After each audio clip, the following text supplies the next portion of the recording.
We'll come back looking at the election matters of Kogi and Bayelsa. We're not being joined by Dr. Kabiru Mato. He's a political scientist.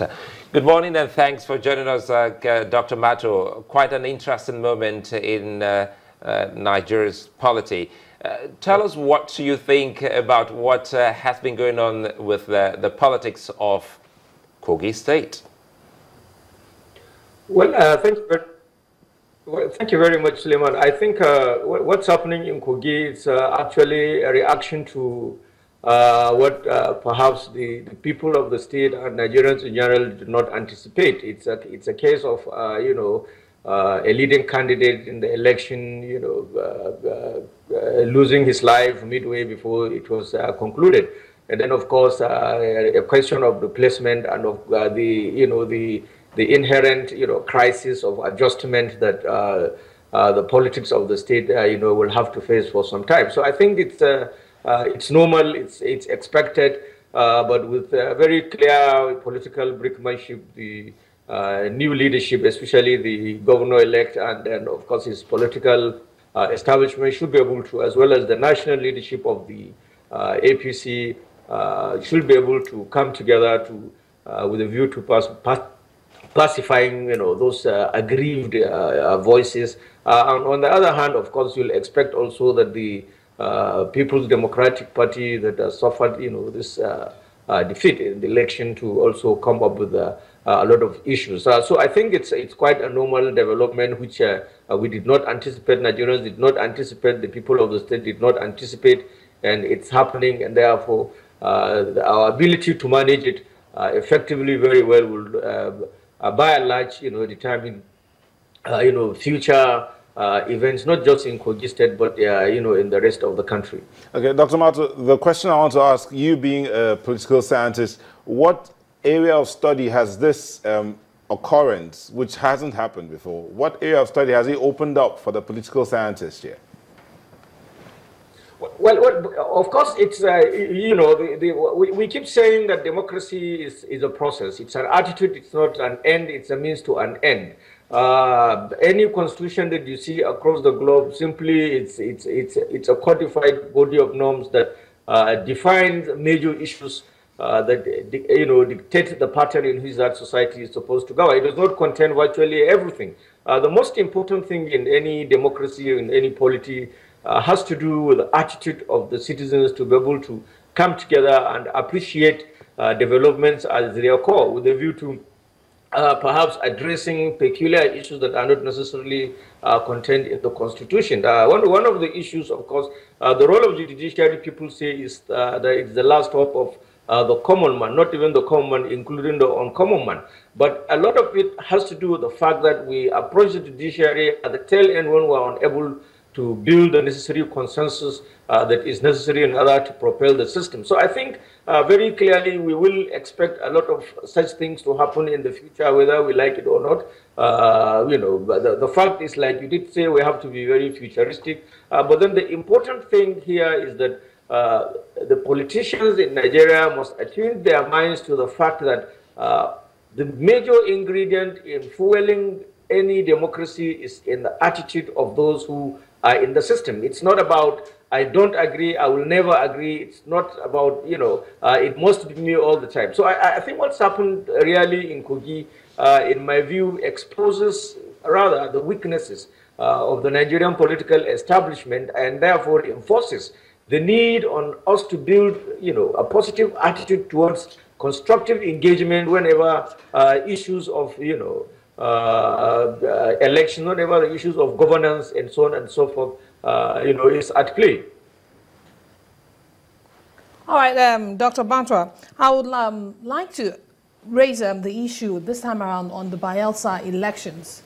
The elections held on Saturday. Some of these elections were still postponed to Sunday. And as at yesterday, not all the results were still being collated until 10 a.m. this morning. The one major factor, one key factor that our correspondent raised was the issue of electoral materials not getting to the destination on time, because of the large body of water. What do you think, as a political scientist, INEC could have done differently? Because obviously they must have surveyed the terrain earlier even prior to the elections, to ensure that these materials got to their destination on time?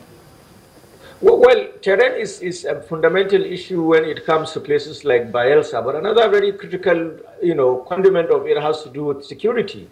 INEC would have deployed these materials a little longer, earlier than it has done, but then, of course, we also have to place it within the perspective of the security implications of doing that in relation to the fact that election in Nigeria, and especially in that part of Nigeria, and especially in this case in Bayelsa, has become a matter of life and death, where every of the aspirant will require to seize in the opportunity that he or she would have in order to perhaps, determine the final outcome of the result. So I think, INEC would have to continue to redouble its efforts. It has to continue to study the situation.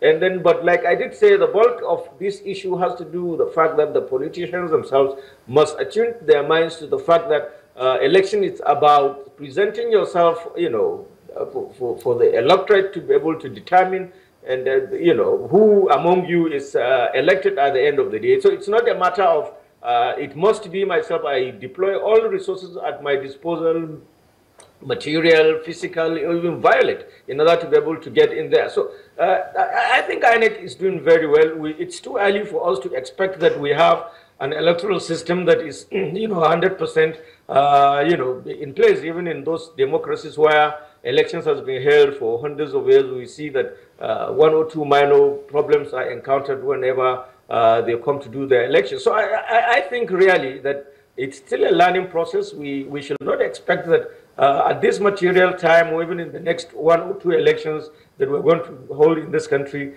that things will be, ordinarily as perfect as we want them to be. We have to really appreciate the very difficult scenarios that we have. We are trying to institute, the tenets of democracy and, free, fair, and credible election in the system. And I believe very sincerely that it will take a much longer time to be able to do it, but then, of course, like I keep saying, importantly is the attitude that is required, the positive attitude that is required on the part of politicians to look at elections as, purely a process of presenting themselves before the citizenry, and then the sanctity of the votes of the people determining who should be representative at this material time, are not necessarily our personal ambitions, dictating what we do. If you look at it like Kogi, like Bayelsa, you've seen so many elections in the country, and even though for Bayelsa it wasn't declared inconclusive, they just couldn't fix everything in one day. There was a spillover into the next, and till this moment we're expecting the final results. What are those things you think we're not getting right when it comes to election in the country?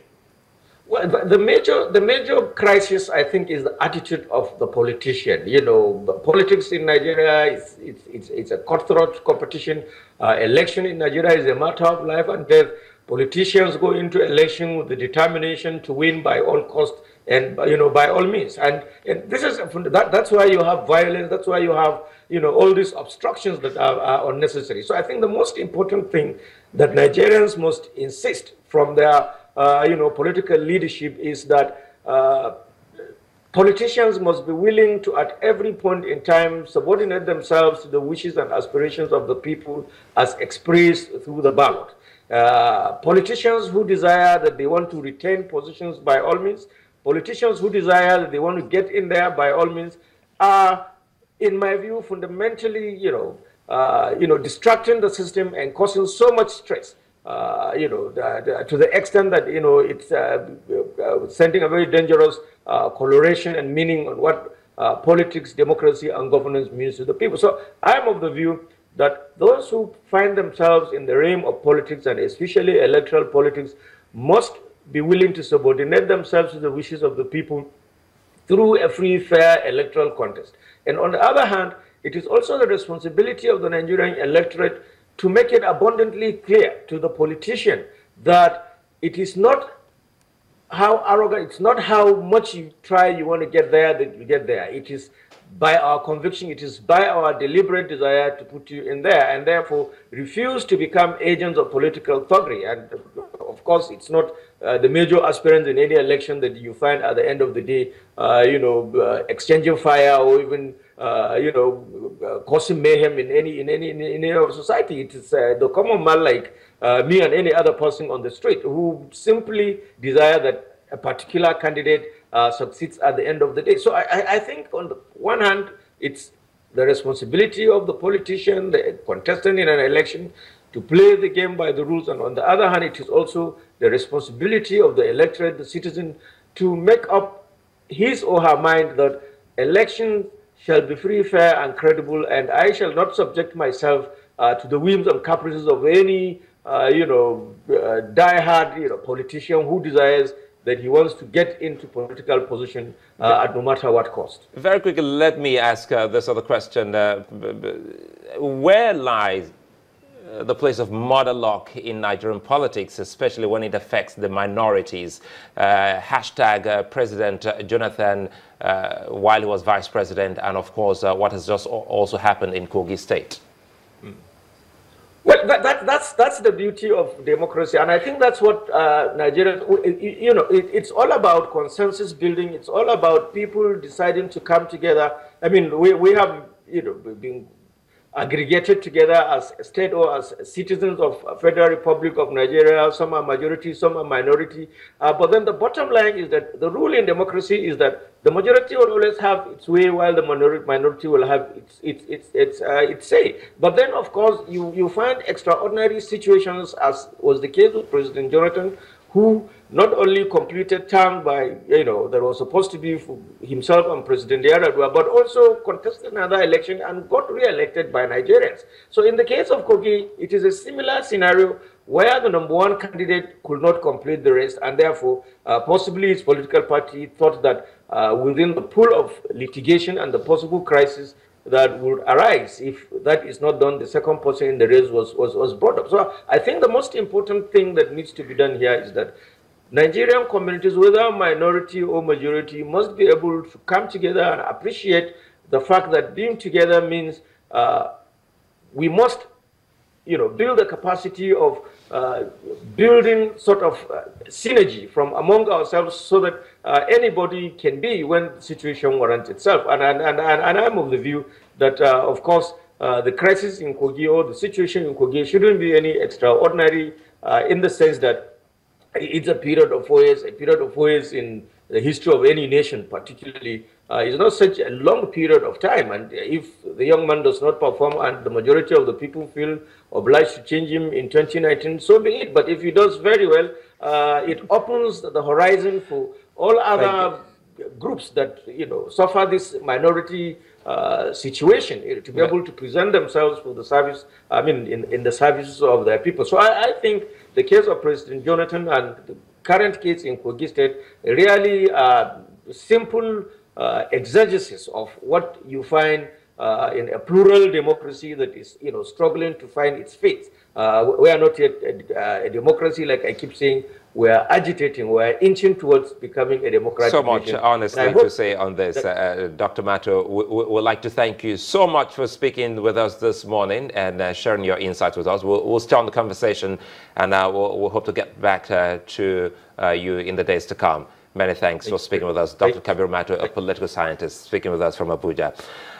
So long on the program today. Many thanks for being such a nice company. Don't forget the outcome of the Bayelsa election will be here live on Channel Television and on our different online portals.